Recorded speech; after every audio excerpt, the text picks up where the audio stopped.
Very good morning to all of you.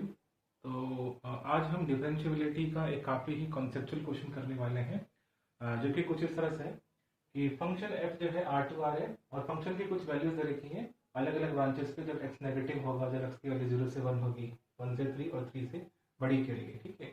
और ये multiple choice question है, इसमें एक से ज़्यादा आपके आंसर्स सही हो सकते हैं, ठीक है। और ये आपके ऑप्शन दे रखे हैं, तो आपको ये बताना है कि इनमें से कौन से ऑप्शंस करेक्ट हैं, ठीक है। आइए स्टार्ट करते हैं। अगर आप ऑप्शंस में देखें तो इसमें डिफरेंशिएबिलिटी की बात कर रहे हैं, increasing decreasing on to local maxima, ये सब बातें हो रही हैं। इसका मतलब क्या हुआ कि हमें सबसे पहली चीज जो करनी है वो फंक्शन का डिफरेंशिएशन करना है। तो करते हैं फंक्शन का डिफरेंशिएशन, है ना। तो जब x नेगेटिव होगा तो फंक्शन का डिफरेंशिएशन हम करते हैं f डैश x, तब जब हमारा x की वैल्यू 0 से छोटी होगी। तो क्या वैल्यू आ रही है, 5x⁴ plus 20x³ plus 30x² plus 20x plus 3।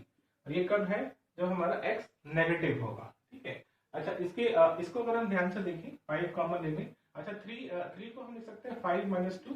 ऐसा क्यों कर रहे हैं, क्योंकि यहाँ पे 5 है, ये 5 के टेबल में आ रहा है, 35 के टेबल में आ रहा है, 20 आ रहा है ना। तो ये सब 5 के टेबल में आ रहा है, तो हम इसमें 5 कॉमन ले सकते हैं।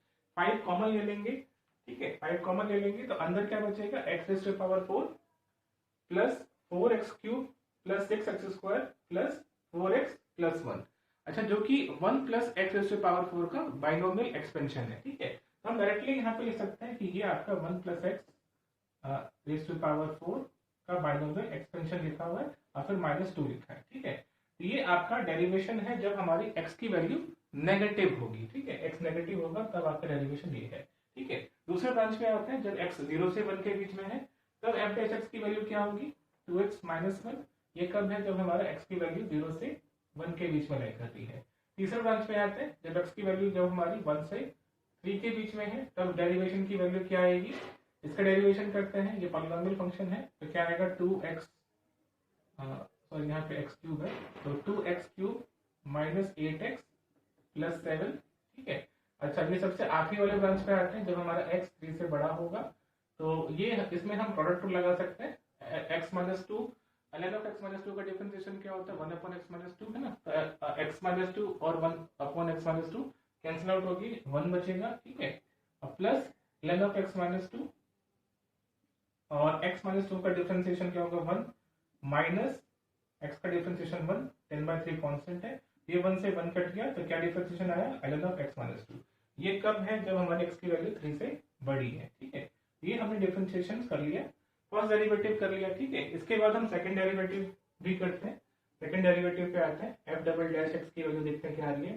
तो इसको डेरिवेटिव करेंगे तो क्या आएगा, 20 is equal to 20 1 plus x का क्यूब, ठीक है। अच्छा, इसका ये कब है, जब x हमारा नेगेटिव है, ठीक है। दूसरे ब्रांच पे आते हैं, जब x हमारा 0 से 1 के बीच में, x की वैल्यू हमारी 0 से 1 के बीच में है, तब डेरिवेटिव क्या आएगा, 2 के बराबर आएगा, है ना। क्योंकि 2x - 1 का डेरिवेटिव 2 होता है। जब x की वैल्यू 1 से 3 के बीच में है ना, x की वैल्यू जब हमारी 1 से 3 के बीच में, तब देखते हैं डेरिवेटिव क्या है। इसका डेरिवेटिव आएगा हमारा 2x², है ना। तो ये आ गया हमारा 4x - 8, है ना। ये आ गया आपका 4x - 8 के इक्वल, ठीक है। और ln ऑफ x - 2 का डेरिवेटिव क्या हो गया, 1/x - 2। ये कब है, जब x की वैल्यू हमारे 3 से जाता है, ठीक है। तो हमने क्या किया, फर्स्ट डेरिवेटिव भी निकाल लिया और सेकंड डेरिवेटिव की वैल्यूज भी निकाल ली, ठीक है। अब आते हैं हम ऑप्शंस के ऊपर। तो सबसे पहला है कि f dash is increasing from -∞ to 0। तो f डैश अगर इंक्रीजिंग है तो f डबल डैश का डेरिवेटिव हम देखते हैं कि वो अपना साइन कब चेंज कर रहा है। तो f डबल डैश x की वैल्यू, है ना, इसमें इंटरवल जो दे रखा है आपको -∞ से 0, -∞ से 0 आपका पूरा इंटरवल यही वाला है, ठीक है। इसमें आपको देखना है कि ये अपना साइन कब चेंज कर रहा है, ठीक है। तो इसमें दिख रहा है कि ये -1 पे ना, x इज इक्वल टू -1 पे अपना साइन चेंज कर रहा है। तो x की वैल्यू -1 से छोटी, है ना, x की वैल्यू जब -1 से छोटी, मतलब -∞ से -1 के बीच में होगा, तो ये नेगेटिव वैल्यू देगा, है ना। और -1 से लेकर 0 के लिए ये पॉजिटिव देगा, ठीक है। यानी कि क्या होगा, इस इंटरवल में डिक्रीज करेगा और इस इंटरवल में ये इंक्रीज करेगा। लेकिन उन्होंने क्या बोला, इंक्रीज -∞ से 0, है ना। ऐसा नहीं हो रहा है, क्योंकि जो डिक्रीज कर रहा है -∞ से लेकर -1 तक, इसका मतलब क्या हुआ, पहला ऑप्शन आपका रॉन्ग है, ठीक है। दूसरा है f dash is not differentiable at x is equal to 1। तो x इज इक्वल टू 1 में नॉट डिफरेंशिएबल अगर होगा, ठीक है, x इज इक्वल टू 1 में f dash is not differentiable. तो एफ डबल डैश की कॉन्टिन्यूटी चेक कर लेते हैं ना, एफ डबल डैश की हम कॉन्टिन्यूटी चेक कर लेते हैं कि क्या ये है ना 1 पे कॉन्टिन्यूस है कि नहीं है ना, यानी कि 1 पे लेफ्ट हैंड लिमिट और राइट हैंड लिमिट देख लेते हैं ना, एफ डबल डैश एक्स की वैल्यू चेक करते हैं।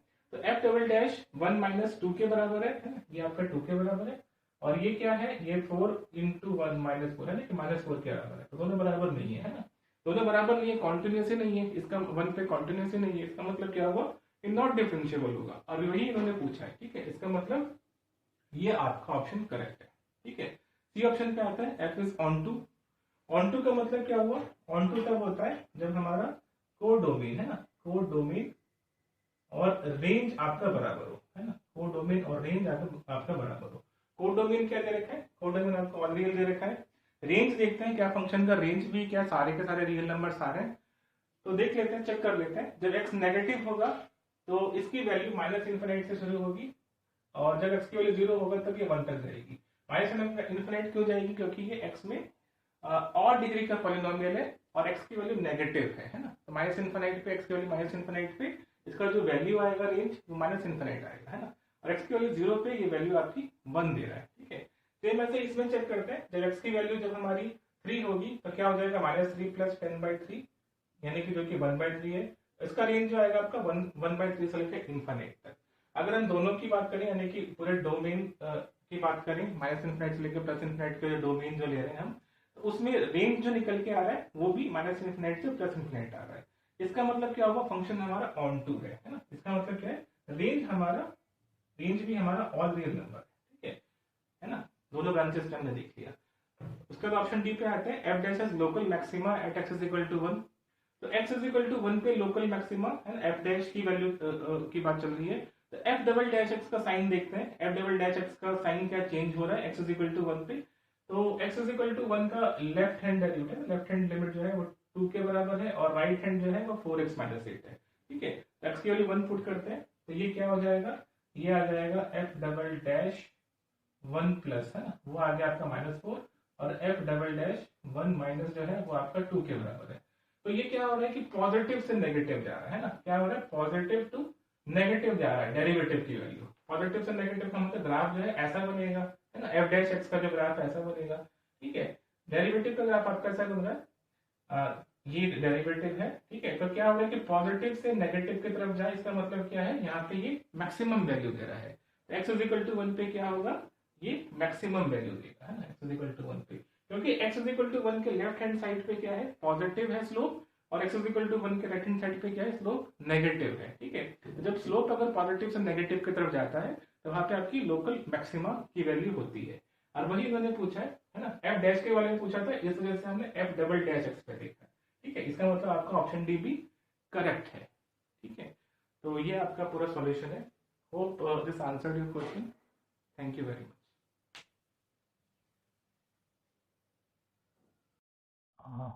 नेक्स्ट क्वेश्चन पे आते हैं। तो नेक्स्ट क्वेश्चन जो है सॉल्यूशन ऑफ ट्राइंगल पे है। थोड़ा सा लेंथी क्वेश्चन है लेकिन काफी कॉन्सेप्चुअल है, इसमें काफी सारे कॉन्सेप्ट इसमें लगेंगे, ठीक है। तो देखते हैं, in right angle triangle P Q are, तो एक राइट एंगल ट्राइंगल है, आपको पी क्यू आर दे रखा है, इसको ड्रॉ कर लेते हैं। पी क्यू आर एक राइट एंगल ट्राइंगल दे रखा है, और इनकी साइड लेंथ भी आपको स्मॉल की एंड स्मॉल आर है। इसकी वैल्यू दे रखी है आपको √3, ये दे रखा है 1, और ये स्मॉलर की वैल्यू आपको नहीं दे रखी है, ठीक है। मीडियन फ्रॉम आर, है ना, आर से एक मीडियन ड्रॉ कर रहे हैं, median from R intersect the side P Q at S, है ना, यानी कि ये पॉइंट आपका एस है, एंड परपेंडिकुलर फ्रॉम पी से एक परपेंडिकुलर ड्रॉप किया है जो कि क्यू आर को ई पे कट करता है, ठीक है। और इनके जो पॉइंट ऑफ इंटरसेक्शन है ये आपको ओ दे रखा है, ठीक है। और ये कुछ वैल्यूज, ये साइड लेंथ p√3 और q इज इक्वल टू 1, और इस सर्क्यूम सर्कल का radius, triangle P Q R का सर्क्यूम सर्कल है, उसका रेडियस दे रखा है आपको 1, ठीक है। उसके बाद इसमें से ऑप्शन पूछे कि कौन से करेक्ट होंगे, तो ये आपके मल्टीपल चॉइस क्वेश्चन है ना, तो इसमें मल्टीपल चॉइस आंसर वाले क्वेश्चन है, तो इसमें एक से ज्यादा आपके ऑप्शन करेक्ट हो सकते हैं, ठीक है। तो आइए देखते हैं, तो इसमें हमें ना ही साइड आर पता है, ना ही एंगल आर पता है, तो इसको निकालने के लिए हम साइन रूल लगा सकते हैं, है ना, साइन रूल लगाते हैं इससे, ठीक है। तो देखो क्या आएगा, P upon sign P is equal to Q upon sign Q is equal to R divide by sin R is equal to 2r dash, है ना। आर डैश क्या है हमारा, इस circumcircle triangle P Q R का सर्किम circle का radius है, ठीक है। तो वैल्यूज पुट करते हैं, पी की वैल्यू क्या है, √3 है, तो √3 upon sign P is equal to 1 upon sign Q is equal to r upon sine R is equal to 2, ठीक है, क्योंकि आर डिस्प्ले आपको 1 दे रखी है।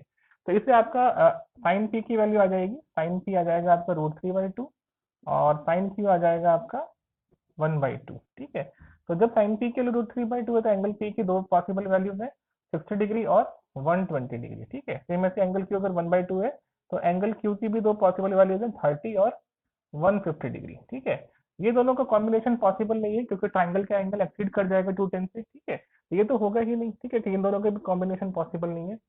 साथ ही साथ इन दोनों का कॉम्बिनेशन भी पॉसिबल नहीं है क्योंकि ट्राइंगल राइट एंगल ट्राइंगल बन जाएगा। उन्होंने बोला है कि नॉन राइट एंगल ट्राइंगल, तो कॉम्बिनेशन किस किस के पॉसिबल है, सिर्फ इन्हीं दोनों के कॉम्बिनेशन पॉसिबल है, इनके और इसके, ठीक है। यानी कि एंगल पी जो है वो आ गया आपका 120 डिग्री और एंगल क्यू जो है वो आ गया 30 डिग्री।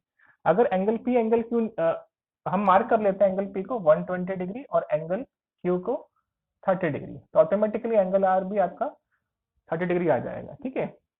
एंगल आर आ गया, फिर दोबारा से साइन रूल लगाते हैं, एंगल आर की वैल्यू 30 डिग्री है तो आर की जगह पे 30 डिग्री पुट करते हैं, तो और आर डैश की जगह पे 1 पुट करते हैं, तो इससे आर की वैल्यू भी आपकी 1 आ जाएगी, ठीक है। यानी कि आर भी आपका 1 सेंटीमीटर के बराबर है, स्मॉल आर, ठीक है। अच्छा एक बार ये हमने साइन रूल लगा दिया, इसके अंदर उन्होंने क्या पूछा है, आर एस। आर एस क्या है आपका, मीडियन है ना, आर एस आपका मीडियन दे रखा है। तो मीडियन के लेंथ का फॉर्मूला होता है ना, मीडियन जो होता है इसके लेंथ का फॉर्मूला है 1/2 under root of P square, sorry 2p² 2p² plus 2q² minus r², ठीक है। तो ये वैल्यू पुट करते हैं, p की वैल्यू क्या है आपकी √3, तो √3 का स्क्वायर 3, 3 इंटू 2 6 है ना, सेम ऐसे 2q² का जाएगा 2 माइनस r² की वैल्यू 1 है ना, तो कितना आ गया √7/2। तो आर एस की वैल्यू आपकी √7/2 आ रही है और यही इन्होंने ऑप्शन में भी दे रखा है, यानी कि करेक्ट ऑप्शन है, ठीक है। सेकंड देखते हैं ओ ई। अच्छा ओ ई कहाँ पे आ रहा है, ओ ई इसमें आ रहा है, ठीक है। तो अच्छा ओ ई निकालने से पहले हम रेडियस ऑफ ट्राइंगल निकाल सकते हैं ना, इन रेडियस, इस ट्राइंगल का, ट्राइंगल पी क्यू आर का इन रेडियस। तो इन रेडियस के लिए भी फॉर्मूला लगा सकते हैं कि इन रेडियस होता क्या है, तो ये क्या होता है 2 delta divide by sum of sides. तो सम ऑफ साइड्स क्या है, P plus Q plus R है, ठीक है। अच्छा अब एरिया ऑफ ट्राइंगल क्या है, एरिया ऑफ ट्राइंगल में भी हम फॉर्मूला लगा सकते हैं, क्या हो सकता है, half into Q into R into sine T, ठीक है। Half base into height, sorry half Q into R into sine T है ना, एंगल बिटवीन देम, ठीक है, divide by P plus Q plus R, इनकी वैल्यूज हमें मालूम है √3 + 1 + 1, इनकी वैल्यूज पुट करते हैं, क्यू की जगह पे 1, आर की जगह पे 1 और साइन पी यानी कि √3/2। तो ये पुट करने पे और कैलकुलेशन करने पे आर की जो वैल्यू है वो आ रही है √3/2 और ये आ जाएगी 2 + √3, रैशनलाइज कर दो, फाइनली आ जाएगा आपका √3/2 इंटू 2 माइनस √3, ठीक है। तो ये आपका इन रेडियस आ गया किसका, इस ट्राइंगल पी क्यू आर का। तो ये आपका इन रेडियस है और इन्होंने ऑप्शन में भी यही दे रखा है, इसका मतलब ये भी ऑप्शन आपका करेक्ट है, ठीक है। अच्छा उसके बाद थर्ड पे आता है, थर्ड ऑप्शन क्या है, ओ ई। तो क्या ओ ई की वैल्यू 1/6 है, तो ओ ई किस में आ रहा है, ओ ई देखो आपका इस ट्राइंगल में आ रहा है ना, इस ट्राइंगल को देखते हैं, ट्राइंगल क्यू ओ आर को, ठीक है। अच्छा इस ट्राइंगल का जो एरिया होगा ट्राइंगल क्यू ओ आर का वो होगा 1/3 of area of triangle P Q R, ठीक है ना। पी क्यू आर के 1/3 होगा कि ओ ये मिड पॉइंट और इसका ये परपेंडिकुलर कट कर रहा है, ठीक है। पॉइंट ई इसका भी मिड पॉइंट है ना, पॉइंट ई जो है वो क्यू आर का भी मिड पॉइंट है क्योंकि √3/2 हो जाएगा, ठीक है। तो ये भी आपका मिड पॉइंट है, तो इसका मतलब ओ जो है एकदम से कंट्रोल्ड हो गया। अच्छा तो ओ क्यू ओ आर जो है वो इसको 1/3 एरिया होगा ट्राइंगल पी क्यू आर, ठीक है। तो area of triangle Q R is equal to 1/3 P Q R, ठीक है। तो 1/3 इंटू पी क्यू आर का एरिया क्या है, हाफ बेस इंटू हाइट, है ना। तो Q into R into sine P, ठीक है। और क्यू आर का एरिया हम कैसे लिख सकते हैं, क्यू आर के लिखने के लिए हाफ बेस इंटू हाइट लगा दो, यानी कि हाफ बेस क्या है आपका √3 है और हाइट क्या है आपका ओ ई है, ठीक है। तो ये 2 से 2 कट गया, √3 से यहाँ पे साइन पी की वैल्यू आ जाएगी √3/2, तो √3 से √3 कट गया, तो और क्यू की वैल्यू 1, आर की वैल्यू 1, इसे पुट करने पे ओ ई की वैल्यू आपकी आ गई 1/6, ठीक है। कैलकुलेशन करने पे ये आ जाएगा, हाँ। तो इसका मतलब ये ऑप्शन भी आपका करेक्ट है। उसके बाद लास्ट ऑप्शन पे आते हैं, area of triangle S O E, है ना। तो एस ओ ई के मतलब ये वाले ट्राइंगल का एरिया निकालना है हमें। तो इसमें अभी हमने निकाला है बेस ओ ई की वैल्यू 1/6 है। अगर हमें हाइट मालूम चल जाए, हाइट मतलब एस से परपेंडिकुलर ड्रॉप करते हैं इसके ऊपर, एस एम मालूम चल जाए तो हम area of triangle S O E निकाल सकते हैं, ठीक है। तो area of triangle S O E क्या होगा, हाफ बेस यानी कि O E multiplied by height यानी कि एस एम। तो हाफ ओ ई का वैल्यू हमें मालूम चल गया 1/6। अच्छा एस एम क्या है, एस एम है इसका, है ना, ये पी एस की वैल्यू आ गई आपकी 1/2, और पी एस का ये आपका साइन कंपोनेंट आ जाएगा, ठीक है। ये एंगल आ गया 60 डिग्री। तो कितना आ जाएगा, 1/2 इंटू √3/2, है ना। इनको कैलकुलेशन करने पे ये वैल्यू आ रही है √3 डिवाइड बाई 48। तो √3/48 आ रहा है एरिया ऑफ ट्राइंगल एसओई का, ठीक है। तो क्या एसओई का एरिया √3/48 है, नहीं, इसका मतलब ये गलत ऑप्शन है, यानी कि आपकी करेक्ट ऑप्शन है वो ए बी एन सी है, डी आपका गलत ऑप्शन है, ठीक है। तो hope this answered your question, thank you.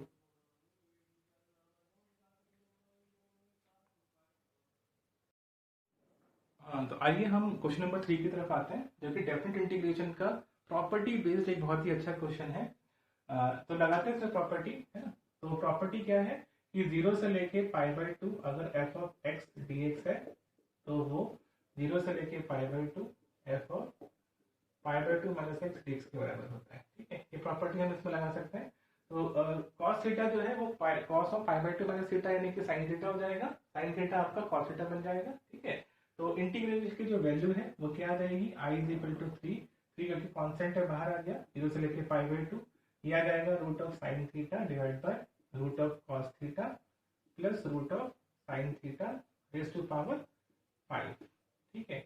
ये आपको इसको मान लेते हैं क्वेश्चन नंबर 1, यहाँ पे क्वेश्चन नंबर 2, दोनों इक्वेशन को हम ऐड कर देते हैं, इक्वेशन 1 और इक्वेशन 2 को ऐड कर देते हैं। तो क्या आ जाएगा, 2y की जो वैल्यू है 3 कॉमन आ गया बाहर। देखो इसमें क्या हो रहा है कि root cos theta plus root sine theta, है ना, ये ऐड होके इस तरह से आएंगे न्यूमरेटर में, और डिनोमिनेटर में क्या है, root sine theta plus root cos theta की पावर 5 है, तो एक पावर इसमें कैंसिल आउट हो जाएगी, तो क्या बचेगा, और इसमें डी थीटा भी है, तो क्या बचेगा, D theta divide by under root of cos theta plus under root of sine theta raise to power 4, ठीक है। ये आपका पावर में बचेगा, ठीक है। अच्छा इसमें क्या कर सकते हैं, डिवाइड कर देते हैं इसे हम, dividing by cos square theta, है ना, कॉस स्क्वायर थीटा डिवाइड कर देते हैं न्यूमरेटर में और डिनोमिनेटर में, दोनों तरफ, है ना। लेकिन न्यूमरेटर में करो डिनोमिनेटर में भी करना ही होगा, ठीक है। डिवाइड करने पे क्या आ जाएगा, 2y = 3, ये आ जाएगा sec square theta D theta divided by, जब under root of cos theta raise to power 4 है, कॉस स्क्वायर थीटा से डिवाइड होगा तो 1 बचेगा, है ना। सेम ऐसे ही साइन थीटा 1 कॉस थीटा क्या हो जाएगा, tan थीटा हो जाएगा, ये रूट ऑफ tan थीटा हो जाएगा और रेज टू पावर 4 हो गया, ठीक है। अच्छा इसमें हमें ये दिख रहा है कि रूट ऑफ tan थीटा है, ऊपर सेक स्क्वायर थीटा है, तो हम रूट ऑफ tan थीटा को t मान लेते हैं। जब रूट ऑफ tan थीटा को t मानेंगे तो क्या होगा, हमने जब इसको t माना तो sec square theta D theta जो है वो आपका dt बन जाएगा, ठीक है, 2dt बनेगा, सॉरी, क्योंकि अंडर रूट वाले को सपोज किया है, तो क्या हो जाएगा 2t dt हो जाएगा, ठीक है। तो इंटीग्रल की वैल्यू देखते हैं क्या आ रही है ना। तो ये इंटीग्रल जो है 2y की जो वैल्यू है वो क्या हो जाएगी, 2y = 3 मल्टीप्लाइड बाय, लिमिट की वैल्यू भी चली जाएगी, 0 से लेकर π/2 है, ये 0 से π/2 है सबके सब। तो tan थीटा के लिए जब 0 है तो ये t की वैल्यू भी आपकी 0 हो जाएगी। अच्छा tan थीटा के लिए जब π/2 है तो t की वैल्यू क्या है, इनफाइनाइट पहुंच जाएगा, है ना, इनफाइनाइट हो जाएगा। अच्छा सेक स्क्वायर थीटा क्या है, 2t dt है, तो ये 2 हो जाएगा 2t dt divide by 1 + t raise to power 4। देखो ये 2 से वाले 2 कैंसिल आउट हो रहा है, ठीक है। तो i की जो वैल्यू है किसके बराबर है, 3 multiplied by t dt upon 1 + t raise to power 4। तो t को हम ऐसा लिख सकते हैं, t को लिख सकते हैं हम t + 1 - 1 divide by 1 + t raise to power 4 dt, ठीक है। ऐसा इसलिए कर रहे हैं जैसे कि एक t + 1 से ये नीचे जो 1 + t है वो एक कैंसिल आउट हो जाए, ठीक है। तो कैंसिल होने के बाद ये कैसा बनेगा, कुछ इस तरह से आएगा, 1/1 + t cube minus 1/1 + t raise to power 4 whole का dt, ठीक है, लिमिट 0 से लेके इनफाइनाइट तक, ठीक है। अच्छा इसको इंटीग्रेशन करने के बाद है ना, इसकी वैल्यू क्या आएगी, 3 - 1/2 1 + t का स्क्वायर प्लस 1/3 1 + t का क्यूब, ठीक है। इसमें हमने क्या किया, इसमें हमने इंटीग्रेशन कर दिया, ठीक है। ये सिंपल पॉलिनोमियल फंक्शन है, तो इंटीग्रेशन करने के बाद ये वैल्यू आएगी और इसकी लिमिट लगा देते हैं हम 0 से लेके इनफाइनाइट तक, ठीक है। तो इनफाइनाइट में जब तो अगर टी की वैल्यू इनफाइनाइट है तो 1/t है ना, कुछ भी हो तो 0 आ जाएगा, इस तरह से 0 आ जाएंगे। और टी के लिए 0 पुट करने पे इनकी वैल्यूज पुट कर दो, तो 3 इंटू इसके वैल्यू 0 पुट करने पे आपकी आ जाएगी -1/2 + 1/3, दैट इज 3 इंटू 1/6, जो कि 1/2 के इक्वल है, ठीक है। तो इस इंटीग्रल की जो वैल्यू है वो आपकी 1/2 है, ठीक है। तो hope this answered your question, thank you.